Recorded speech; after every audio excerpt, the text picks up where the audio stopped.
¿Por qué cosmovisión bíblica y por qué es importante? Esta presentación parte de algunas preguntas cruciales. Una de ellas es, ¿por qué, como se puede ver en la imagen, se hacen populares y son aceptadas hasta legalmente cosas que comprobadamente son dañinas para la sociedad? ¿Por qué, por ejemplo, decir la verdad y aportar evidencias no es suficiente para convencer a la gente de nuestros días? Otra pregunta, ¿por qué se adoptan nuevas y diferentes formas de familia y matrimonio que años atrás eran vistas por la misma sociedad que hoy las aprueba como inapropiadas? ¿Cuál es la motivación correcta para servir a Dios en el ministerio? ¿Están los creyentes de esta generación capacitados para filtrar y no dejarse influenciar por corrientes ideológicas que parecen de Dios, pero no son bíblicas? Todo esto que hemos mencionado tiene que ver con cosmovisión. En ocasiones, amigos y hermanos, escuchamos a personas hablando de su cosmovisión sin llamarle de esa manera. La realidad es que cosmovisión trata de los conceptos que forman nuestras convicciones en torno a todo lo que nos rodea. Una cosmovisión es una compilación de las percepciones acerca del mundo que tiene un individuo, esencialmente la forma en que una persona entiende, interpreta y asume la realidad. Puede tratarse de creencias muy simples, por ejemplo, esta que muchos hemos escuchado: el hombre es de la calle y la mujer de la casa. Esa simple declaración es filosofía de la vida. Y por esa creencia millones de hombres asumen un estilo de vida de infidelidad y de segregación de la mujer. Pero puede ser algo tan elaborado como lo siguiente. La persona humana comienza con el nacimiento con vida, es decir, cuando el bebé se separa completamente de la madre. No es un ser humano y que por lo tanto no sería un crimen interrumpir el embarazo prematuramente si el embarazo se interrumpe en forma natural o provocada. Antes del nacimiento, la persona se dará por no haber existido nunca jamás. De acuerdo a lo que hemos escuchado, lo que quiere decir es que quitarle la vida a un niño que fue asesinado en una escuela recientemente, teniendo 10 años, es un crimen. Pero si la madre de ese niño lo hubiera abortado con unas semanas en su vientre, de acuerdo a esta cosmovisión, habría sido entonces un derecho. Cosmovisión, mis amigos, tiene que ver con tres aspectos esenciales. El primero de ellos, quizás el más importante, es ideologías o filosofías. El diccionario de Oxford define filosofía como un conjunto sistemático de razonamientos, por hacerlo simple. Pasamos también a lo que son las creencias en segundo lugar. Los conceptos o ideas no nos afectan hasta que creemos que son verdad. Cuando concluimos que ciertas ideas son ciertas, entonces estas se convierten en nuestras creencias. Y en tercer lugar, y no menos importante, las convicciones. Las convicciones son las que dirigen nuestra conducta, lo que hacemos. Puedo decir que creo en algo, pero hasta que esa creencia modele mi conducta, puede que afecte solo mi intelecto, pero no mi estilo de vida. Viéndolo de otra manera, podríamos decir que los estilos de vida de la gente son los que dicen verdaderamente cuáles son sus convicciones, aunque ellos digan lo contrario. Y podríamos decir que de acuerdo a nuestra cosmovisión, recuerde, filosofía de la vida, creencias y convicciones, responderemos a tres preguntas críticas de diferentes maneras. La primera de ellas es ¿quiénes somos? La segunda, ¿qué anda mal en el mundo y cómo lo arreglamos? Y la tercera, ¿cuál es el fin y propósito de la vida? Digamos que Pedro es humanista.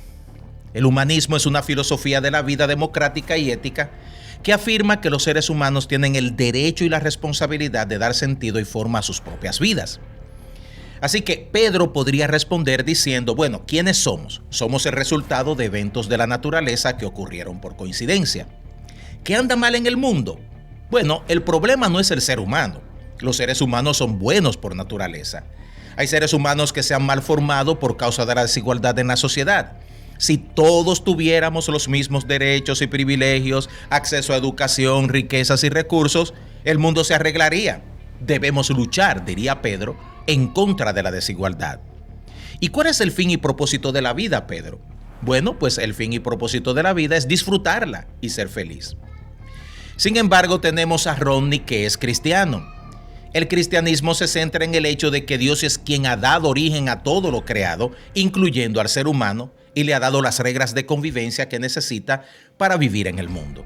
Así que Romney, podría responder así. ¿Quiénes somos? Bueno, somos creación de Dios. ¿Qué anda mal en el mundo y cómo lo arreglamos? El mundo anda mal por el pecado inherente a todo ser humano. Cristo murió para salvarnos del pecado y sus consecuencias.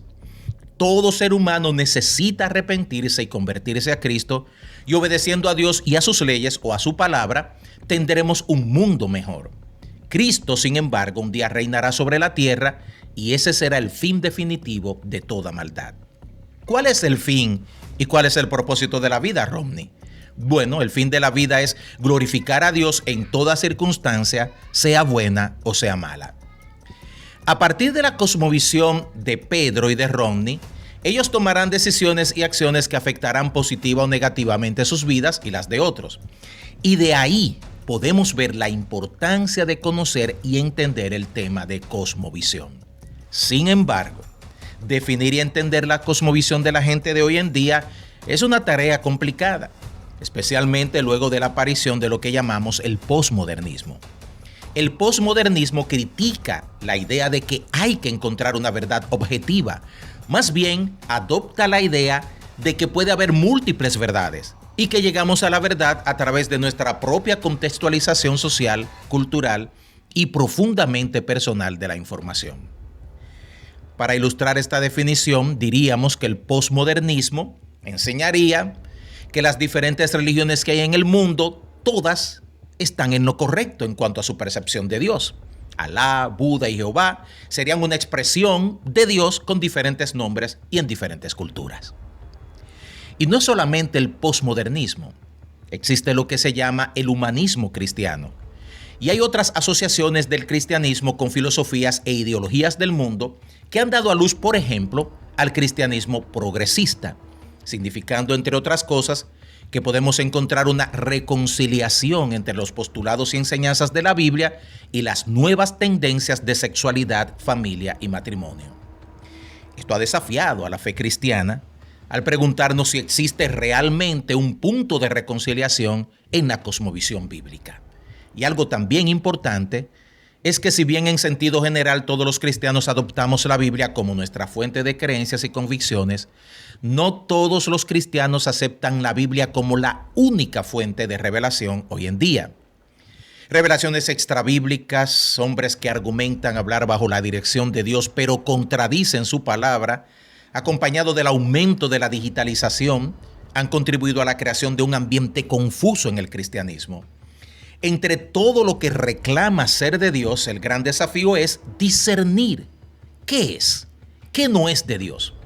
¿Qué papel juega el Espíritu Santo en la vida de los creyentes para que sepamos discernir lo que viene de Él?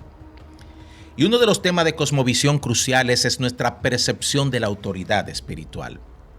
Todas las falsas religiones se han formado sobre la zapata de la autoridad de líderes que exigen no ser cuestionados en base a reclamos de representación divina. El elitismo invade al cristianismo moderno. Al mirar el liderazgo con el lente de Dios, ¿qué podemos ver? ¿Hombres y mujeres sencillos que anhelan llamarse a sí mismos siervos inútiles? ¿O hijos de un rey que luchan por posiciones y reconocimientos? Definitivamente, uno de los retos mayores de la iglesia de hoy en día es desarrollar creyentes que sepan filtrar y discernir en medio de un mundo cada vez más confundido. Este mundo tiene más recursos y fuerza para confundir que los que tenía hace 20 o 30 años atrás. Y observamos que el objetivo primordial es inculcar filosofías y creencias a la edad más impresionable posible. Sí, nuestros hijos son el principal objetivo de una cosmovisión torcida. ¿Cómo los ayudamos? ¿Cómo nos preparamos para responder al bombardeo que reciben en las escuelas y en las redes? Seguiremos viendo el uso de sistemas como la política, los libros, la educación, las películas, la televisión, la música, para que veamos al mundo con el lente de creencias enemigas de la palabra de Dios. Se utiliza un lenguaje donde los términos son manipulados Escucharemos, por ejemplo, planteamientos que nos invitarán a promover la igualdad, cuando en realidad se promueve eliminar las diferencias de género y sexualidad entre hombres y mujeres tal y como Dios nos las ha dado. Se nos dirá que estamos en contra del acceso de la mujer a cuidados de salud cuando nos oponemos al aborto. Y a medida que la lucha cultural continúa, la cosmovisión contraria a Dios busca no solo convencer a los contrarios, sino ser establecida a la fuerza, censurando y callando a los que piensan diferente y usando las leyes para lograrlo. De esa manera, más y más personas son movidas a cambiar su visión del mundo y verlo con el lente de los que presionan porque nos sometamos a corrientes ideológicas que promueven que no se vea el mundo a través de la Biblia. Es por eso que cosmovisión bíblica no es solo un reto para aquellos que enseñan y pastorean la Iglesia de Cristo. Es un reto de todos los seguidores de Jesús. Es tiempo de ver el mundo con el lente de las Escrituras y solamente con el lente de las Escrituras.